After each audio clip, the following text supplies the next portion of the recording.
আপনাদের অনেক অনেক শুভেচ্ছা ও ভালোবাসা জানিয়ে শুরু করছে অনুষ্ঠান আহরণ।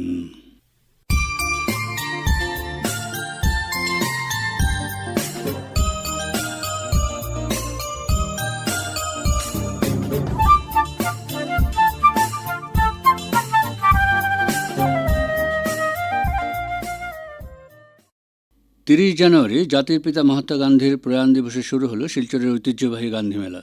এদিন মেলার আনুষ্ঠানিক উদ্বোধন করেন রাজ্যের খাদ্য সরবরাহ মন্ত্রী কৌশিক রায়। তিনি বলেন, যেহেতু নাম গান্ধী মেলা, এই জন্য প্রতি বছর 30 জানুয়ারি, এই 30 জানুয়ারি মহাত্মা গান্ধীজির পুণ্যতিথি থেকে এই মেলা আরম্ভ হয় এবং এক মাস, কোনো সময় হয়তো আর একটু বেশি এই মেলা চলতে থাকে। 1949 সাল থেকে যদি হিসাব করি তো 2-3 বছর বাদ দিলে প্রায় প্রত্যেক বছরে, হয়তো কোনো সময় কোভিড বা অন্যান্য কোনো সময় এটা মেলা সম্ভব হয়নি, কিন্তু বাকি প্রত্যেক বছর এই মেলা অনুষ্ঠিত হয়েছে। এবং বরাক উপত্যকায় শুধু নয়, বরাক উপত্যকার বাইরে থেকেও অনেকে এসে এই মেলা দেখেন, মেলা ঘুরেন, বিভিন্ন প্রদর্শনী তারা প্রদর্শন করেন। এবং আমাদের এখানের জন্য মানুষের একটা আশা থাকে, মানুষের একটা আকাঙ্ক্ষা থাকে যে গান্ধী মেলা কবে শুরু হবে, গান্ধী মেলা পুরোপুরি জমেছে কিনা। অনুষ্ঠানে উপস্থিত শিলচরের বিধায়ক দীপায়ন চক্রবর্তী বললেন, 74তম গান্ধী মেলা আজকে উদ্বোধন হয়েছে মাননীয় মন্ত্রী কৌশিক রায়ের হাত ধরে। আমরা জাতির জনক গান্ধীজির চরণে আমরা শতকোটি প্রণাম নিবেদন করেছি। আমি আশা রাখছি যে প্রতিবারের ন্যায় গান্ধী মেলা এবার সুন্দর হবে। আমি এই গান্ধী মেলার যে প্রারম্ভিক যে অনুষ্ঠান, এই প্রারম্ভিক অনুষ্ঠানে একটা অনুরোধ আজকে পৌর নিগমের কাছে রেখেছি যে আমাদের ডক্টর শ্যামাপ্রসাদ মুখার্জি, জওহরলাল নেহেরু সরকারের যিনি মন্ত্রী ছিলেন, যিনি ব্যারিস্টার ছিলেন, একাধারে শিক্ষক ছিলেন, এই যার নেতৃত্বে আমরা লক্ষ্য করেছি যে পশ্চিমবঙ্গ, আমরা দেশভাগের সময় পশ্চিমবঙ্গটা ভারতবর্ষতে আমরা পেতে সক্ষম হয়েছি। এমন একজন ব্যক্তিত্ব, যেই ব্যক্তিত্বের একটা মূর্তি, একটা স্ট্যাচু যাতে শিলচর শহরে বসে, তার জন্য অনুরোধ রেখেছি। শিলচরের যেটা এন্ট্রি পয়েন্ট রয়েছে রামনগর বাইপাস, সেখানে যাতে আমরা মূর্তিটা আগামী দিনে গান্ধী মেলার যে ইনকাম, সেই ইনকাম দিয়ে বসাতে পারি, তাহলে ওনাকে প্রকৃত শ্রদ্ধাঞ্জলি জ্ঞাপন করা হবে। আমি আরেকটা জিনিস লক্ষ্য করেছি যে ওনারা এক্সিবিশন করেছেন, 3টি এক্সিবিশন এখানে দিয়েছেন। এই এক্সিবিশনগুলোতেও আকর্ষিত করার জন্য আজকে প্রারম্ভিকভাবে সেটা শুরু হয়েছে, কিন্তু আকর্ষিত করার জন্য সকলের প্রয়োজন। এখানে ফ্লাওয়ার শো অনেকেই করে থাকেন, যারা যারা ফ্লাওয়ার শো করেন তাদেরকে আমি অনুরোধ রাখবো আপনারা আসুন গান্ধী মেলাতে এসে আপনাদের প্রদর্শনী দিন। আর যারা আর্ট করে থাকেন, অনেক সময় আমরা লক্ষ্য করি যে শিলচর শহরে এমনও হয়েছে, নর্থ ইস্টের সবচেয়ে বড় আর্ট কম্পিটিশন, 1760 জন সেখানে আর্ট কম্পিটিশনে পার্টিসিপেন্টস ছিলেন। সকলকে আমি অনুরোধ রাখবো, আপনারা অত্যন্ত ভালো অঙ্কন করেন, আপনাদের অঙ্কন নিয়ে আসুন, এই এক্সিবিশনে আপনারা প্রদর্শনী করুন। আমি আশা রাখছি যে এই গান্ধী মেলাটা সকলের সহযোগিতায় আজকে সুন্দর হবে। এখানে কোনো দলমত ধর্ম নির্বিশেষে, কোনো রাজনৈতিক ভেদাভেদ ভুলে এই গান্ধী মেলাকে সকলের দায়িত্ব সুন্দর করা। তাই প্রাক্তন সকল পুর কমিশনারকে, শুধু সদ্যপ্রাপ্ত প্রাক্তন না, সকল প্রাক্তন পুর কমিশনারকে আমি আন্তরিক ধন্যবাদ জ্ঞাপন করছি যে আপনারা বিগত দিনে এত সুন্দর করে গান্ধী মেলাকে গড়ে তুলেছিলেন। এবারও যাতে আপনাদের সম্পূর্ণ সহযোগিতায় গান্ধী মেলা হয়, আপনারা আসুন, সেখানে ইনভলভ হন। আজকে আমরা লক্ষ্য করেছি যে সেই জনসংঘের আমলে আমাদের নিত্যভূষণ দে প্রাক্তন পুর কমিশনার ছিলেন, উনি প্রতিবারই আসেন, এবারও উনি আসছেন। তাই আপনাদেরকে আমি অনুরোধ রাখছি। আচ্ছা, গত বছর দেখা গেছে যে দেখুন, এই অ্যালটমেন্টের বিষয়গুলো আমি আপনাদেরকে আগেও বলেছি, এবারও বলছি। অ্যালটমেন্ট যদি আমরা দেখি তাহলে এটা আমাদের দুর্ভাগ্য ছিল যে বিগত দিনে স্বচ্ছতা ছিল না। আজকে পৌরসভা বা পৌর নিগম যে ব্যবস্থা করেছে, টেন্ডার প্রসেসে গিয়েছে। এই টেন্ডার প্রসেসে যখন যেটা টাকা ইনকাম হয়েছে, সেটা বিগত দিন থেকে অনেক বেশি টাকা ইনকাম হয়েছে। তাই এখানে বিতর্কের কোনো প্রশ্নই আসে না। আর আমি মনে করি গান্ধী মূলত এইসব জিনিস পলিটিক্যালাইজ না করে, নিজের অ্যাডভার্টাইজমেন্ট না করে, মানুষকে ভ্রান্ত ধারণা না দিয়ে গান্ধী মেলাকে সুন্দর করা সকলের দায়িত্ব। তাই এই সব থেকে বিরত থাকা আমার মনে হয় ভালো। এদিকে 30 জানুয়ারি থেকে হাইলাকান্দিতে শুরু হয়েছে বরাক উপত্যকা বঙ্গ সাহিত্য ও সংস্কৃতি সম্মেলনের 31তম দ্বিবার্ষিক অধিবেশন। 3 দিনব্যাপী এই অধিবেশনের উদ্বোধন করেন কলকাতার বিশিষ্ট চিত্র পরিচালক এবং চিত্রনাট্যকার লীনা গঙ্গোপাধ্যায়। তিনি আকাশবাণীর সঙ্গে একান্ত আলাপচারিতায় তাঁর পরিচালিত দেশবিভাগকে কেন্দ্র করে নির্মিত মাটি চলচ্চিত্র নিয়ে নানা দিক তুলে ধরেন। সেই সঙ্গে বাংলা টিভি ধারাবাহিকে তাঁর চিত্রনাট্যের চরিত্রদের সংলাপ নিয়ে যে আলোচনা সমালোচনা রয়েছে, এ নিয়েও মত ব্যক্ত করেন। এই বলেছিলাম যে অল্প বয়সী মেয়েরা ভাষার প্রসঙ্গে মফস্বলে যারা থাকে তারা তো অনেক সময় বলিড হয় শহরগুলোতে এসে তাদের ভাষার জন্য, ভাষার টানের জন্য। কলেজে পড়তে এসে অন্যান্য ছেলেরা বা অন্যান্য সহপাঠীরা বিরক্ত করে, ভেঙায়, এরকম অনেক কিছু হয়। তো এরা না এই সিরিয়াল দেখে দেখে, কারণ আমার ওই মফস্বলের মেয়ে কখনো প্রোটাগনিস্ট হচ্ছে, তাদের ভাষার আদল বদলেছে। তারা কিন্তু এই নাগরিক ভাষায় কথা বলে। তার মানে এই না সে তার আঞ্চলিক ভাষায় কথা বললে সেটা অপরাধ। তার আঞ্চলিকতা তো তার সঙ্গেই রয়েছে, সে সারা জীবনে ওটা ভুলতে পারবে না। কিন্তু সে যদি কোথাও নাগরিক ভাষা ব্যবহার করে কমব্যাট করে তাহলে ক্ষতি নেই। তো সেই ভাষাটা ওরা শিখেছে, সেইটাই আমি বলতে চেয়েছি ভাষা প্রসঙ্গে। আরেকটা কথা, আপনার মাটির ছবিটা হুম। সেটা হচ্ছে দেশ বিভাগেরই মোটামুটি, এবং একটা সেই জায়গাটায় যে আপনি একটা বলেছিলেন যে আপনি দেশ বিভাগের বুলি হয়ে আসা আপনার চতুর্থ প্রজন্ম, হুম। ঠিক আছে? তো ওটা শুটিং করতে গিয়ে আপনাদের যে বাংলাদেশের যে অরিজিনাল হ্যাঁ, বসত বাড়ি ওখানে সেখানেই শুটিং হয়েছে। হ্যাঁ, যদি মাটি দেখে থাকেন তাহলে বুঝতে পারবেন একটা চতুর্থ প্রজন্মের মেয়ে, সে তার পূর্বপুরুষের ভূমিকে ট্রিবিউট জানাবে বলে ছবিটা করা। সুতরাং সেই জমি, সেইটা রূপকথার মতো ছিল আমাদের শোনা গল্প, আমাদের জীবন। আমি যখন প্রথম যাই, আমার 21 বছর বয়স, আমি একা একা চলে গিয়েছিলাম। কি অসম্ভব তাড়না থাকলে এটা সম্ভব হয়। আমি কিছু জানতাম না, আমার বাড়ির পদবি জানতাম আর গ্রামটার নাম জানতাম, যে গ্রামটা এখন একটা জেলা, উপজেলা। তো সুতরাং সেই গ্রামে একটা পদবি, মানে সেই জেলায় একটা পদবি খুঁজে বাড়ি বার করা, ইট ওয়াজ টু ডিফিকাল্ট। তো সেইখানে দাঁড়িয়ে আমি সেটা খুঁজেছিলাম। আমার কি অসম্ভব তাড়না থাকলে এটা হয়। আমাদের ঘরে ঘরে সেই স্মৃতি ছিল, কিছু আসবাব ছিল যেটা শোনা, দেখা, একটা ইজি চেয়ার ছিল, গাছ ছিল, বড় পুকুর, মেজো পুকুর ছিল, এগুলো আমি দেখছি চোখের সামনে। তো সেটা মানে সেইটা কতটা শিকড়ের টান থাকলে একটা মানুষ এটা করে। এবং 20 বছর লেগেছে আমার ছবিটা ফাইনালি এন্ড প্রোডাক্ট করতে। 20টা বছর আমি সময় দিয়েছি এই ছবিকে। I am not a film maker, কিন্তু আমার মনে হয় আমার এই ছবিটা করার পর আমি যদি আর কিছু নাও করতাম বা নাও করি, আমার কিছু এসে যাবে না। আচ্ছা, আরেকটা কথা, আপনার কিছু কিছু চিত্রনাট্য অন্য ভাষায় অনুদিত হয়েছে, যেমন হিন্দিতে হয়েছে, অনেক ভাষায় হয়েছে, কন্নড়, হিন্দি, সমস্ত ভাষাতেই প্রায়। ফিনান্সিয়াল অ্যাসপেক্টটা, যে ওখান থেকে যে অনারিয়াম পান যারা আর কি, সেটা আমাদের ডিপার্টমেন্ট থেকে হয়, মানে সোশ্যাল ওয়েলফেয়ার ডিপার্টমেন্ট। শিলচর পৌর নিগম এলাকার নিরাপত্তা ব্যবস্থা ও স্যানিটেশন পরিকাঠামো সম্প্রসারণ করার লক্ষ্যে এক গুরুত্বপূর্ণ পদক্ষেপ গ্রহণ করেছে পৌর নিগম কর্তৃপক্ষ। এই উপলক্ষে গত বৃহস্পতিবার শিলচর পৌর নিগম কার্যালয়ে আয়োজিত এক অনুষ্ঠানে সম্প্রসারণ কর্মসূচির আনুষ্ঠানিক উদ্বোধন করা হয়। অনুষ্ঠানের প্রধান অতিথি শিলচরের বিধায়ক দীপায়ন চক্রবর্তী বলেন, একসময় শিলচরের নাগরিক পরিষেবায় নানা সমস্যায় জর্জরিত ছিল, কিন্তু ধীরে ধীরে পরিকল্পিত পদক্ষেপ ও প্রশাসনিক সদিচ্ছায় শহর এখন স্মার্ট ও আধুনিক নগর ব্যবস্থার দিকে এগোচ্ছে। তিনি আরও বলেন যে আজকে যে এই সিএসআর ফান্ড থেকে ফেডারেল ব্যাংক এই যে সিসিটিভি বসানোর যেটা উদ্যোগ নিয়েছেন, তার জন্য যে টাকাটা স্যাংশন করে দিয়েছেন, এটার উদ্যোগ আজকের দিনে কর্পোরেশনের এখানে কমিশনার সৃষ্টি সিং সহ কর্পোরেশন সেই উদ্যোগ নিয়েছে, যার জন্য সিসিটিভি আজকে বসবে, বা ট্রাভেলার গাড়ি, এই গাড়িগুলো আজকে আমরা পাবো তাদের মাধ্যমে। এই গাড়িগুলোর কী প্রয়োজন রয়েছে বা এই সিসিটিভির কী প্রয়োজন রয়েছে আপনারা সকলেই জানেন। আর প্রথমবারের মতো শিলচর মিউনিসিপ্যাল কর্পোরেশনের ইতিহাসে বা শিলচর মিউনিসিপ্যাল বোর্ডের ইতিহাসে এটা প্রথমবার যে শিলচর মিউনিসিপ্যাল বোর্ড বা কর্পোরেশন সেটা ইনিশিয়েটিভ নিয়েছে যে শহরের নিরাপত্তা ব্যবস্থাকে ঠিক রাখার জন্য সিসিটিভি ইনস্টলেশন। আর এটা গুরুত্বপূর্ণ, বিভিন্ন জায়গায় হবে। প্রাথমিকভাবে তার সংখ্যা সৃষ্টিজি বলেছেন 48টা সিসিটিভি বসানো, সিসি ক্যামেরা বসানো হবে। এই সিসি ক্যামেরার মাধ্যমে আমরা মনিটর করতে পারবো।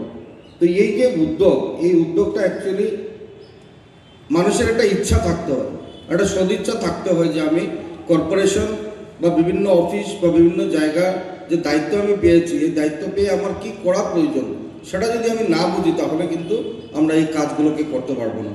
প্রথম দিন থেকে আমি লক্ষ্য করেছি, সৃষ্টি সিং মহোদয় আসার পর থেকেই সেটা উনি অনুভব করেছেন যে শিলচর শহরে অনেক কাজ করার বাকি রয়েছে, সেই উদ্যোগ নিয়েছেন। আপনারা যদি দেখুন তাহলে দেখবেন যে শিলচর মিউনিসিপ্যাল বোর্ডে প্রথমবারের মতো ট্রান্সফার স্টেশন আমরা বসিয়েছিলাম। আমরা ট্রান্সফার স্টেশন কেন বসিয়েছিলাম? নর্থ ইস্টের কিন্তু দু একটা জায়গায় কিন্তু ট্রান্সফার স্টেশন রয়েছে, তার মধ্যে শিলচর উল্লেখযোগ্য। গুয়াহাটির পরে কিন্তু শিলচর সেটা ইনস্টলেশন হয়েছিল।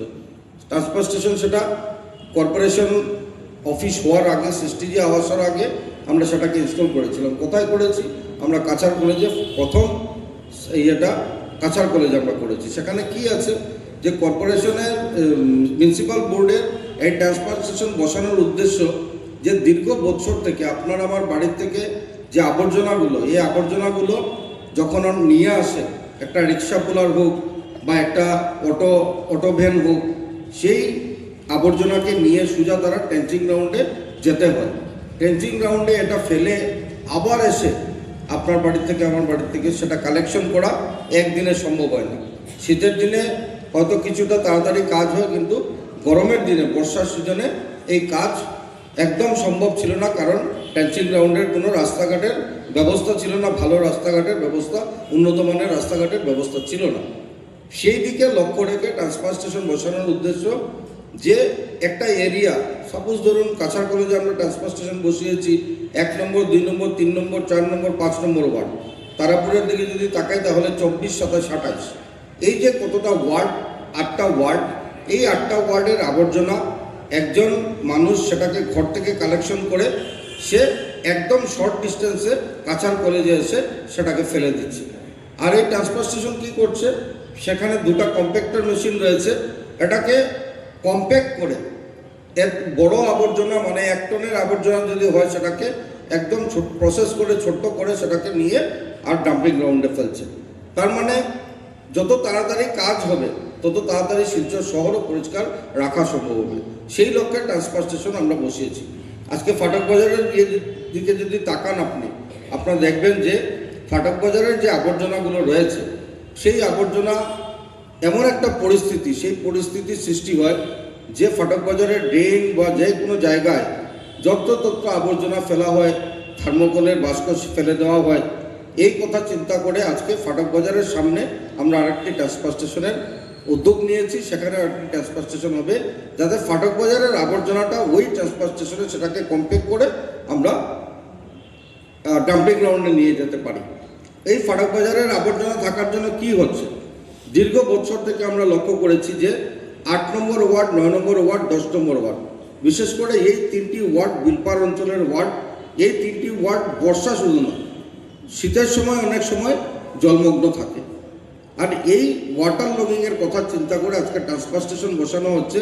আমি বিশ্বাস রাখি এই ট্রান্সফার স্টেশনে যখন এই মেশিনগুলো কাজ শুরু করবে তখন নিশ্চিতভাবে আবর্জনা আজকের দিনে যেভাবে নালায় পড়ছে সেইভাবে আবর্জনা ফেলা যাবে না। আর তখন এই 3টি ওয়ার্ড বিশেষ করে আমরা এখান থেকে এই জমা জল থেকে মুক্তি পাব।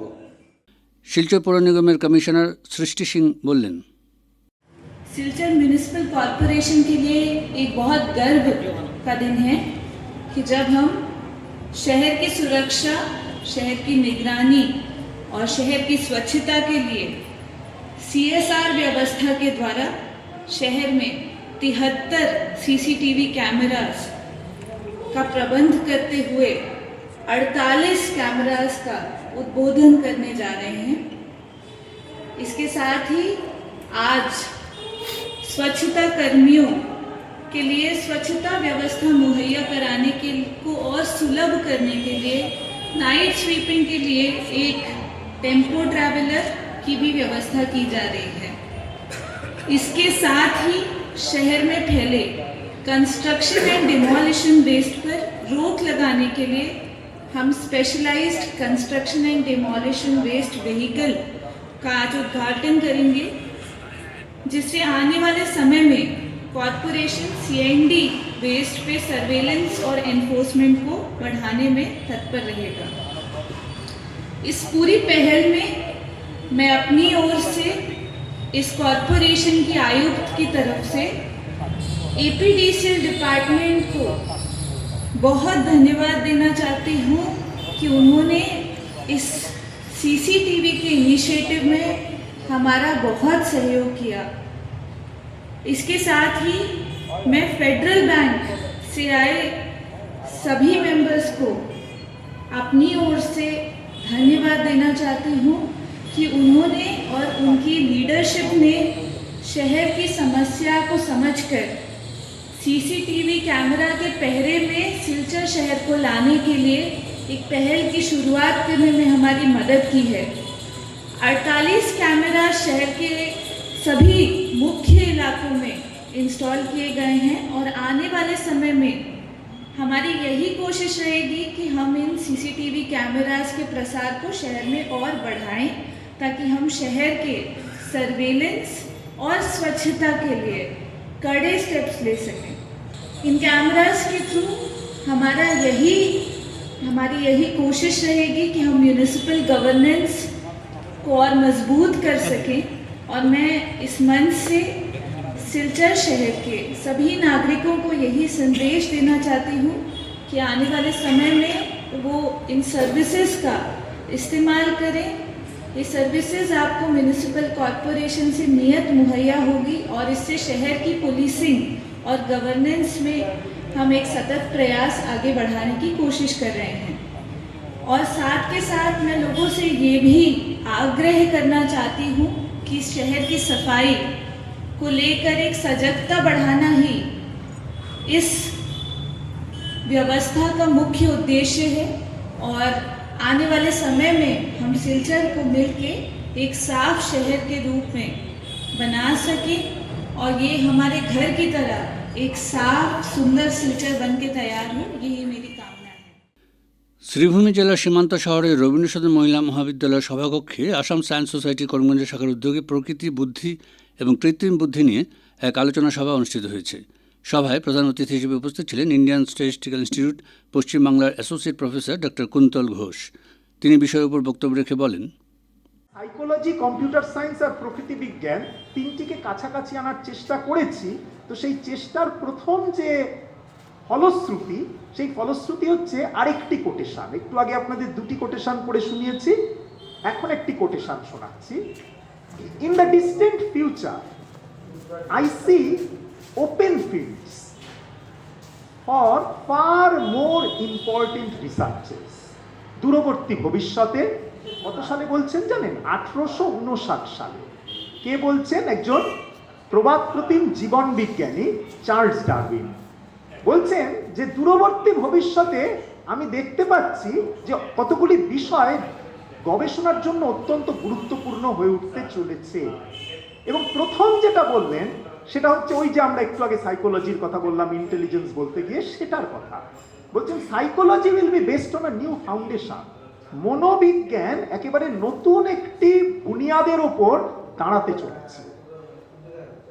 এবং তারপরে সেখানে থামছেন না, বলছেন যে এই যে যেটাকে আমরা মানসিক শক্তি বলি বা মানসিক শক্তির জোর বলি, উনি বলছেন কিছুদিনের মধ্যে সেই দিন আসতে চলেছে যখন এই মানসিক শক্তি বা মানসিক শক্তির যে জোর, তার ক্ষমতা, সেটাকে গ্রেডেশন করা হবে, অর্থাৎ সেটাকে মাপা হবে। কার কতটা জোর, কে কতটা শক্তি প্রয়োগ করছে। ফিজিক্যাল শক্তি তো করা যায়, অনেক রকম গ্যাজেট থাকে, সেই গ্যাজেট দিয়ে মাপতে পারে। কোনো একটা ধরুন জিনিস চাপছি, দেখা যাচ্ছে আমি এতটা চাপতে পারছি, আরেকজন আরো বেশি চাপতে পারছে, বা কেউ ভারী ওজন তুলছে, সেটা দিয়ে প্রমাণ হচ্ছে। বিভিন্ন ভাবে হতে পারে, একটা নয়, অনেক কিছু দিয়ে। কেউ অনেক দৌড়াতে পারে, অনেক কিছু দিয়ে প্রমাণ হতে পারে। কিন্তু মানসিক শক্তিকে পরিমাপ করা যাবে, মানসিক ক্ষমতাকে, সেই দিকে আমরা যাচ্ছি। ডারউইন বলছেন। কে বলছেন? ডারউইন, একজন জীবন বিজ্ঞানী, সাইকোলজি সম্পর্কে বলছেন। এবং light will be thrown on the origin of man and its history.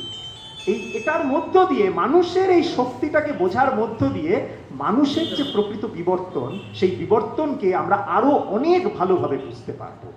নিচের যে দুজন মানুষ, এই মানুষরা আপনাদের কাছে একটু কম পরিচিত, কিন্তু এই দুজন মানুষ সেই সময়, ডারউইন যখন এই কথাগুলি বলছেন, সেই সময় জার্মানিতে বসে এই মানুষ দুটি ইতিমধ্যেই মনকে মাপতে শুরু করে দিয়েছিলেন।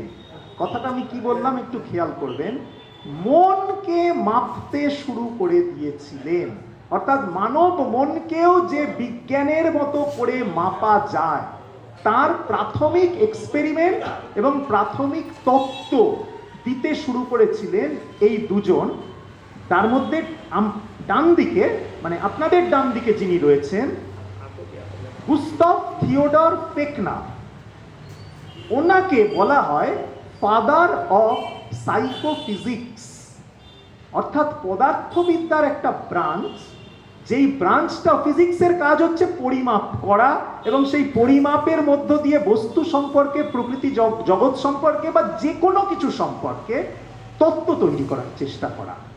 সেটা মনও যে তার আওতায় চলে এলো তার প্রমাণ হচ্ছে গুস্তাভ থিওডর ফেকনার, যিনি এই সাইকোফিজিক্স শব্দটাও নিয়ে এলেন প্রথম। সাইক মানে মন, মেন্টাল তাকেও আমি মাপবো, সেই আর তারই সঙ্গে কাজ করেছিলেন ওয়েবার।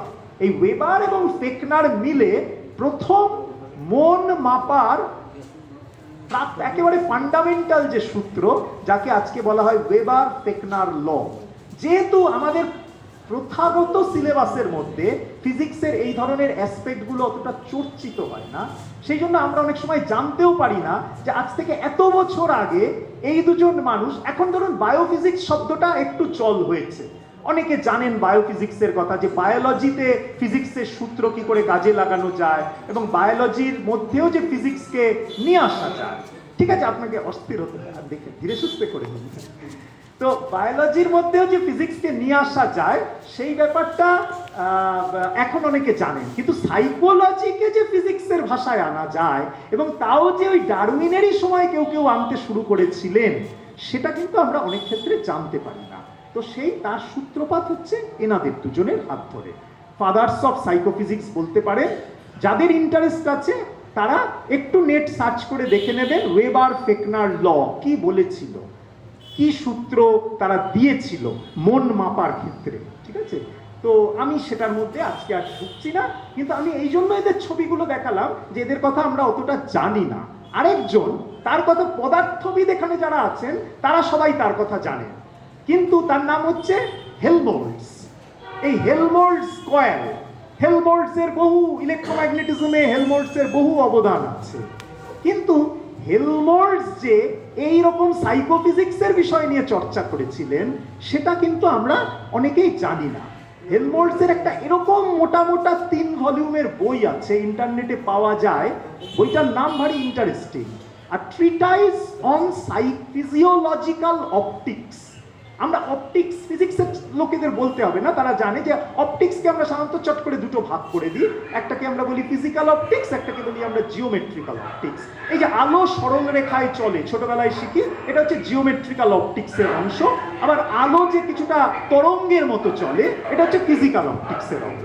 কিন্তু ফিজিওলজিক্যাল অপটিক্স এই ব্যাপারটা কিন্তু আমরা খুব একটা জানি না, অথচ ফিজিক্সের একজন প্রকৃত যশা মানুষ তিনি কিন্তু এই ফিজিওলজিক্যাল অপটিক্স, অর্থাৎ তিনি কি বলতে চাইবেন, তিনি যেটা বলতে চাইছেন খুব গুরুত্বপূর্ণ, মন দিয়ে একটু চিন্তা করুন, দেখবেন আপনিও বুঝতে পারবেন।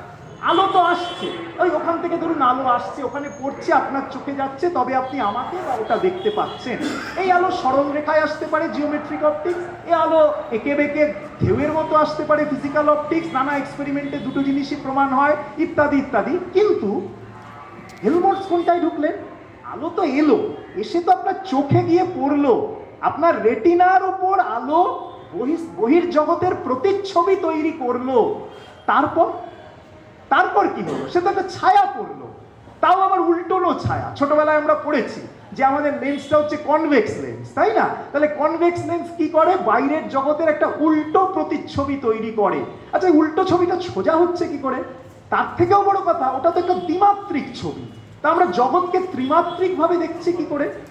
এই যে প্রশ্নগুলো, এর মধ্যে হেলমোল্টজ ঢুকলেন এবং ওনাদেরই সমসাময়িক সময় ওনারাও এই ধরনের কাজ করছিলেন, হেলমোল্টজও করলেন, এবং সেটাকে উনি বললেন ফিজিওলজিক্যাল অপটিক্স, অর্থাৎ physiology of the optics. Optics এখানে চোখে পড়ার পরে কি কি ফিজিওলজিক্যাল চেঞ্জেস হচ্ছে, শারীরবিদ্যার কি কি শারীরবৃত্তিও কি কি পরিবর্তন হচ্ছে। আমার পরের স্লাইডে এবার আমি যাই। তাহলে ডারউইনের কথার মধ্য দিয়ে আমরা সাইকোলজি যে একটা গুরুত্বপূর্ণ বিষয় হয়ে উঠতে চলেছে, ডারউইনই তার ইঙ্গিত দিয়ে গেছেন। সুতরাং ইন্টেলিজেন্স একটা গুরুত্বপূর্ণ বিষয় হয়ে উঠতে চলেছে আর হয়ে উঠে গেছে। এখন বাচ্চাদেরকেও জিজ্ঞেস করুন, চ্যাট জিপিটি, ডিপসিক, জেমিনি, অজস্র নাম বলবে। আপনিও গুগলে চলে যান, দেখবে গুগল নিজেই প্রথম সার্চ কিছু একটা দিলে এআই এর একটা সার্চ দিয়ে দেবে, এআই কি বলছে, তারপর বলছে ওটাকে যদি আরো ডিপে সার্চ করতে চাও তাহলে একটা ডিপ কোনো এআই কাজে লাগিয়ে দিচ্ছে, ইত্যাদি ইত্যাদি চলছে। ওরা সব নোট টোট বানিয়ে ফেলছে, অনেক কিছু করে ফেলছে এইসব চ্যাট জিপিটি দিয়ে। তো যাই হোক, এইসব তো হচ্ছে। তো সুতরাং ইন্টেলিজেন্স এবং আর্টিফিশিয়াল ইন্টেলিজেন্স তার হাত ধরে তো একটা গুরুত্বপূর্ণ জিনিস হয়ে গেছে। কিন্তু আমাদের আজকের যে প্রতিপাদ্য বিষয় সেটা হচ্ছে শুধু কম্পিউটার সায়েন্টিস্টরা কি করে মেশিন লার্নিং করে, ডেটা সায়েন্স করে, এআই করে, লার্জ ল্যাঙ্গুয়েজ মডেল, এইসব জার্গনগুলো চারিদিকে ঘুরে বেড়াচ্ছে। Large language model, transformer, AI, data science ইত্যাদি। আমরা জার্গনে ঢুকবো না, আমরা একটু বোঝার চেষ্টা করব যে আসলে গোটা ব্যাপারটা আসছে কোথা থেকে। সে কারণে আমরা ইন্টেলিজেন্সের পাশে লাইফ কথাটাকে রেখেছি, অর্থাৎ প্রাণের জন্ম।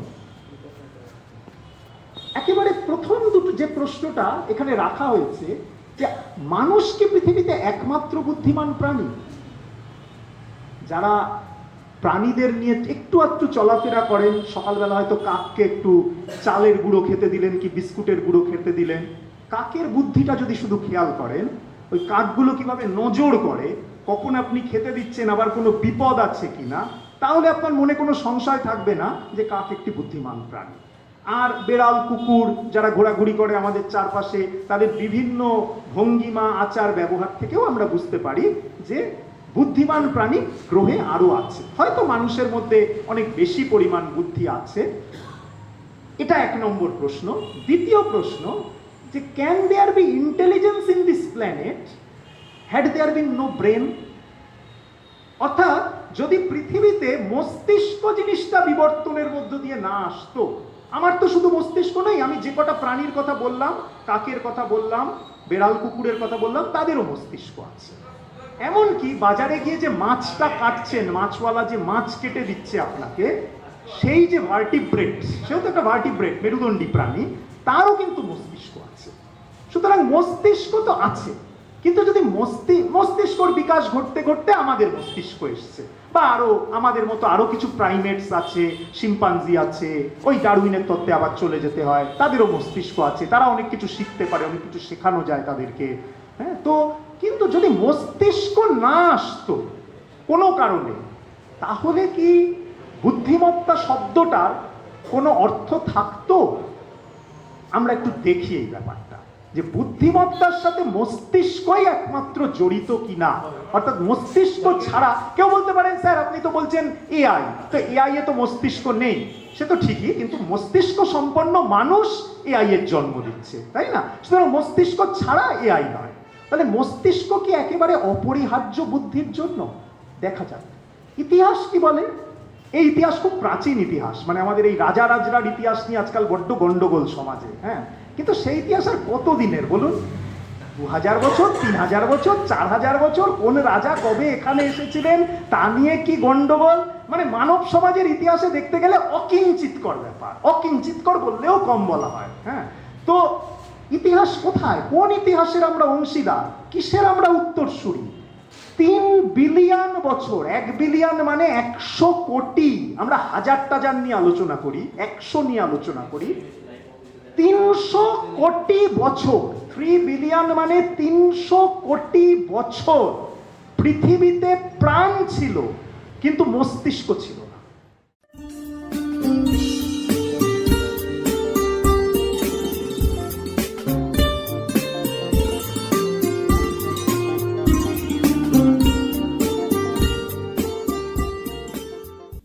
শ্রোতা বন্ধুরা, আহরণা যেখানে শেষ করছি, আপনাদের সঙ্গে আবার কথা হবে আমাদের আগামী অনুষ্ঠানে। আপনারা ভালো থাকবেন এবং অবশ্যই সুস্থ থাকবেন। এবারে বিদায় নিচ্ছি, তবে তার আগে জানিয়ে দেব, উপস্থাপনায় ছিলাম অনির্বাণ জ্যোতিগুপ্ত, শব্দগ্রহণ করেছেন রতন দেব, রাহুল কান্তি দেব ও নবেন্দু দাস। অনুষ্ঠান সম্পাদনায় ছিলেন অভিজিৎ নাথ এবং প্রযোজনা হিতব্রত ভট্টাচার্য।